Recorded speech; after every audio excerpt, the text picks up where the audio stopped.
this week I'm just going to do another build overview on my Kanjo EF build. Reason being is a couple of things changed on the car, and I also get asked questions, like the same questions over and over all the time, so it just gives me a video to kind of reference people to if they want to see the entire build. And at the end of the video, I'll go over the future plans for the car, which a lot of you already know, but we'll just go over everything as a whole. Anyways, let's get right into it. So this is my 1991 Honda Civic SI. I bought this car bone stock from a friend. It was sitting in storage for like 3 years. I kept begging him to sell it to me, and eventually he caved in and I got it. So let's start with the exterior. Not too much going on here. It's very simple, but there are a couple of weird things on the car that I did. Like one of them, the front lip is actually a Civic wagon lip that I modified to fit this. I cut the grill area and then had to stretch it a tiny bit so it would fit around this bumper. But the reason being is like the normal typical like Civic eBay lips, they go out like that, and I didn't like that poked out chin look.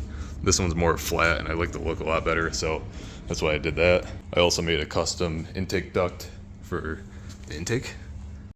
I basically just deleted the bumper turn signals since they have turn signals up here anyways, and then I used a plastic welder with some plastic sheets and made like the actual duct inside there, so that way the air directly goes to the intake cone, the filter. I just thought it was a cool, simple, and almost free modification. So you can buy little things like that on eBay, I think, but free 99, why not? Another thing I did was widen my fenders. Your boy don't got money for like the Osaka fiberglass fenders or any of that stuff, and my tires kept rubbing, so obviously I rolled the fenders here, but it was still catching the lip and ripping it out if I was going around a corner. So I rolled the fenders really good, and then down here I put a hood spacer at the bottom of the fender and popped it out like that, so now my tire doesn't catch at all. I have no issues rubbing. I might cut this down the road and kind of like, I think it's like track light fenders kind of do that, but in my own getaway. I guess while we're up here, we might as well go over the wheel and tire setup on this. These are Kumo Esta 205/50 R15s. And the wheels are Koenig Hypergram, 15 inch obviously, 7.5 inch wide, plus 35 offset. They're very lightweight wheels. I like these wheels a lot in the company, but this was only supposed to be like a temporary setup. But with my whole work truck situation over the past year and couple months, your boy didn't get the money to buy Cozy K1 wheels, so down the line we'll have Cozy K1s and a different tire setup, but these are doing pretty well. It's like a sport all season or summer tire compound. They're not bad, but I want something stickier like I used to have. So working our way back, get to the roof, my sunroof plug. So I actually made this with my brother back in New York, made out of a sheet of aluminum. And yeah, it cut a lot of weight, like probably, I don't know, maybe 30-40 pounds. And especially being off the top of the car, it helps significantly with body roll. So yeah, like the factory glass plus the motors, and then the metal track came like all the way back to here. So it just cut a bunch of junk off the car.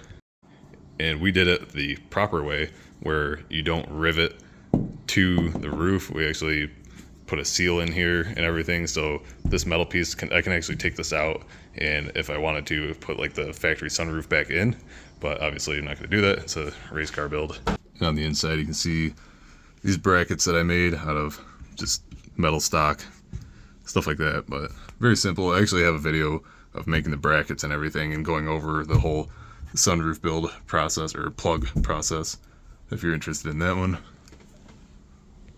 Working our way to the back of the car, not too much going on here. This spoiler I bought off eBay. It was actually like the best one you could buy back in the day. The guy doesn't make them anymore, unfortunately, but it actually bolts to the factory spot, and it's all fiberglass. It's actually pretty light, and yeah, this is my favorite wing you could buy for an EF. Now they're all like the lick 'em stick 'em ones where you 3M them or self tap them into your factory spoiler. I hate that look, but yeah, it's very sturdy. Don't mind how filthy the car is. If you saw the last video of the EF, we got stuck in a huge storm, so car is filthy, so I apologize. But anyways, to the rear bumper, this is a factory bumper that I cut. Just did a simple bumper cut it all the way down, just a straight line. Didn't do anything fancy, but I like the look, helps with aerodynamics under the car, and you get to kind of see the suspension better and all that. I also cut the bumper, the metal itself back there, to save a bunch of weight. I did it in the front as well. I would have completely got rid of the metal, but on EFs you have to have that bumper support, or at least part of it, to hold the bumper on, the bumper cover, plastic part. So yeah, unlike EGs, EKs, you can just completely remove that. Unfortunately, you can't on these, and that's why I cut the front as well. The front is very similar. I just have the pieces that bolt to the chassis, and then the piece of metal that the bumper sits on. Next, we'll go over the interior. Nothing fancy going on in here yet. Obviously, I have a lot of plans for the future, but just have the stock SI seats. We got a Bull Boost performance steering wheel. I won this from More Motorsports Garage. Go check him out. He does a bunch of cool Honda and car stuff. But I love this steering wheel. It's suede and it's comfortable. Feels very nice. And it's mounted to a Energy quick release hub. Currently still running the stock gauge cluster, but my buddy Tani at Project 88 Garage, he sent me a EE8 gauge cluster, so it revs out to 9 grand. Super excited about that thing. I still haven't wired it in. You have to change some of the clips and stuff, but I'll be putting that in eventually.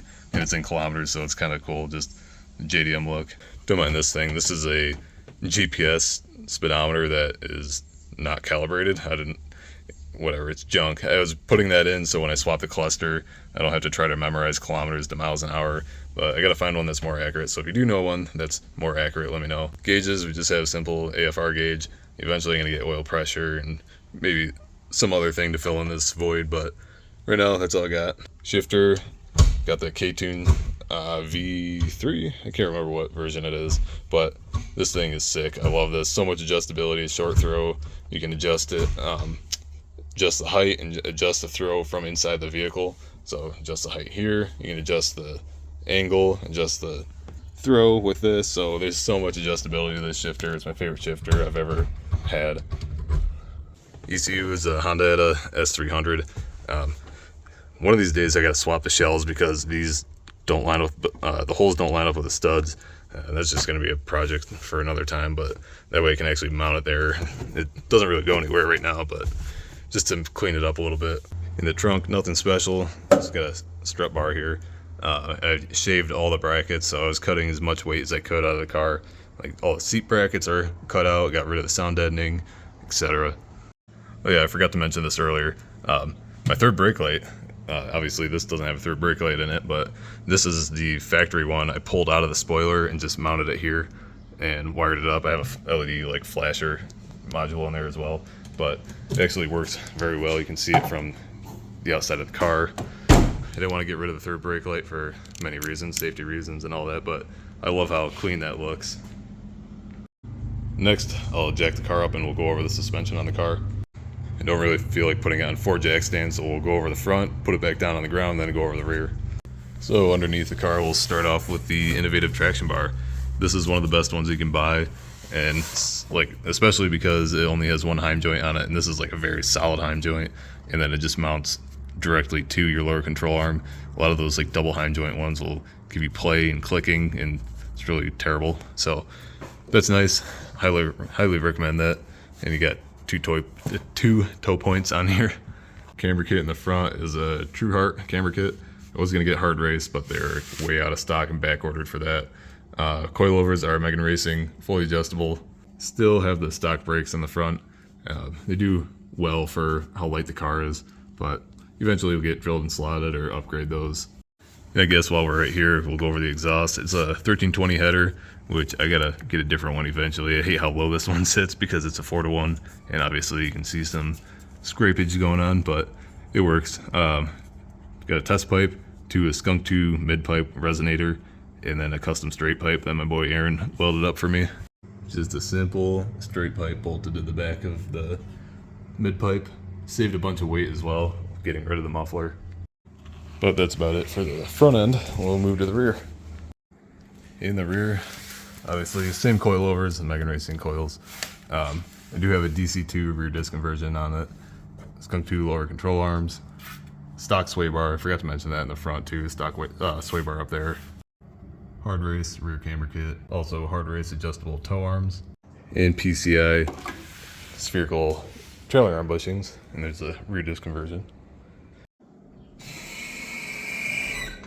And for the best part, so the heart of the car is a JDM B16 SIR out of EG6, Type R intake manifold. That's my cold air intake that I made. Civic Type R transmission with a innovative cable to hydro conversion. Just running a stock radiator with a slim fan because obviously couldn't fit the factory one with this header. The car is EGR deleted, obviously all the stuff is gone, and I have a catch can. And got a set of innovative mounts holding everything in. Innovative mounts are actually way better than I even thought they were going to be. I was trying to get Hasport mounts, but they were also way on back order when I was building my car. So I got these and honestly did not think they would last this long. But I mean, I've had this car for built like this, I think 4 or 5 years now. And I beat the car all the time and they are holding up better than, I don't know, better than I ever expected. So that's basically my entire build. And it has a long way to go. I have plenty of plans for it, and we'll go over some of that quick. So the biggest thing that I can't do because I don't have the skills are the rockers. I've been trying to get them done. If you've been following the channel for a while, you know that I've been trying for years to get these done and keep getting bailed on. I have the rockers up there ready to go in, and no idea. People just keep bailing on me. And once I get them done, I'm going to repaint the car. So the car is just still ugly because I haven't been able to get the rockers done. So whatever, it's maybe eventually will happen. That's also the only rust on the car. Like the quarter panels is zero rust. As you saw underneath the car, it's very clean. It's just ES had a problem like where things get packed right there and it just rust out, especially being a New York car. But it was a garage kept by an older guy, and yeah, so it just had that one issue. But other than that, it's clean.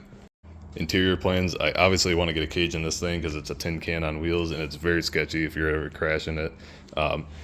It also will give me the opportunity to get a racing harness because the 9091 EFs, since they had the seat belts on the door, you couldn't get a harness bar for them. You could only get it for the 8889. So that's just another reason I need a cage. Obviously going to put some buckets in here eventually. And once I get all that done, I want to clean up the interior a little bit more. Like the sound deadening here, I want to get rid of it. The only reason I have it right now is so I don't scuff the paint on the floor and get it down to raw metal. So that's the only reason I have it only in the front right now. I'll probably strip it and then put bed liner down. And I also want to spray the interior when I paint the car. So that's just all that. Literally, rocker panels are what hold me up on all the other like cosmetic stuff. Because I'll also respray like the interior back here once the rockers are done, where I can paint the outside of the car as well. I mentioned this before, but I do want to get Cozy K1 wheels. Those are one of my favorite wheels, and different tire setup. But it's going to be that I can do eventually. But like I said, money's tight because of my whole work truck situation. This was actually all going to or most of it was going to be done last summer. But that truck breaking down and getting this other one built took a toll on all my financial stuff. So this has just been kind of the same for the most part. Engine-wise, we're going to be swapping this eventually with my poor man's Type R that's sitting back here in the corner, freshly built. There's absolutely nothing wrong with my B16, but I just want a little bit more power, and I just want that 9,000 RPM rev. My boy Hunter back in New York hooked me up with that swap for a really good deal, and the only reason it's not in the car right now is because I'm going to have to street tune the car once I put that in. And I need someone to street tune with. I have 0 friends out here, so the Honda community isn't really a popular a thing. So I'm gonna wait until my brother comes visits, if he ever does, and I'll swap the motor before he gets here, and then when he flies in, we can go street tune it, and I'll make a video out of that as well. Otherwise, I'm gonna have to swap the motor in the car and travel to Washington or something to get it dyno tuned because there's not really much out here, or no one that messes with Hondas. There's some tuning shops, but they just deal with V8s and whatever because this is good old Montana. No one knows anything about imports for the most part. So yeah, I don't want to take the risk of bringing it to someone that just tunes LSs and Mustangs and have them blow up my Civic. They also just don't put the same amount of effort into an import that they do with their V8s and stuff because they just think it's a joke when it comes to their shop. So yeah, it's kind of annoying, but eventually we'll get there, hopefully. Also someday, like I said before, I want to get those fiberglass widened fenders. You can get them on JHP USA. They're called Osaka JDM fenders, I think, or whatever, for the EF. But they're so cool, and it would just obviously lose a little bit of weight, tiny bit, because the fenders don't weigh much, but just make the stance way more aggressive. And the only real things that it might change suspension-wise down the road, I want to get a rear tie bar. Just they look cool. It also stiffens the rear. I'm gonna get a strut bar for the front. I actually have one, but it's like an eBay one. I want to get a legit one and possibly upgrade the sway bars down the road. But I'm not gonna mess with sway bars until I get a cage in it and all that, because that's gonna stiffen up the car as well, and might not be necessary. I do have front and rear. A lot of like base model Civics and stuff didn't even have a rear sway bar in them, so it's already really stiff and grips the road real well. I also want to get the EF9 style USDM hood. They have fiberglass ones. They're hard to find. Some companies make batches of them once in a while, but it bumps the center of the hood out. So like an EF9 hood, it gives you clearance under the hood for the B series. I had to cut the skeleton out of my hood, but yeah, it looks way meaner. I love the look of it.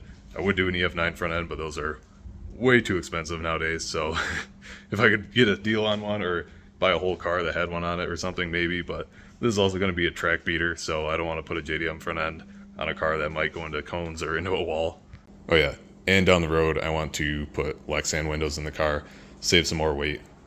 So the end goal with my car is to just have a super lightweight chassis that handles extremely well. It already does handle extremely well, but I just want to cut as much weight as possible safely.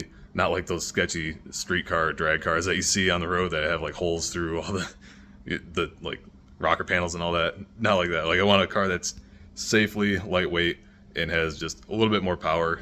It already is fun as it is, but I just want that upper edge, and I want that 9,000 RPM rev because it just sounds cool, and it's just like a typical, Honda thing. You always hear them just revving to the moon, so it'll just put the icing on the cake to the build. So I'm really hoping that my work truck is done soon so I can start flipping cars again and getting that extra money so we can start putting it into this thing, because this is really the main content car. I've been striving to get this thing done and where I want it, but unfortunately just a series of unfortunate events with my truck blowing up and all that just put this on the back burner. Anyways, if you like the video, I appreciate a like. Subscribe if you want to stay up to date with all the builds and the projects, and follow my Instagram, Kanjo_brothers, if you want to stay up to date with stuff on there, more content and sneak peeks. Let me know in the comments what you think about my car. Obviously, I went for performance over cosmetics first. I went for the swap, I went with the suspension, brakes. So, curious what you think. I mean, obviously it's not done yet, but let me know what the next modification should be. And if you want Kanjo Brothers stickers or Jesus Save sticker, send me a message on Instagram. I got a pin post there with the prices and how to get one. Anyways, I appreciate you guys watching, and I'll see you in the next video.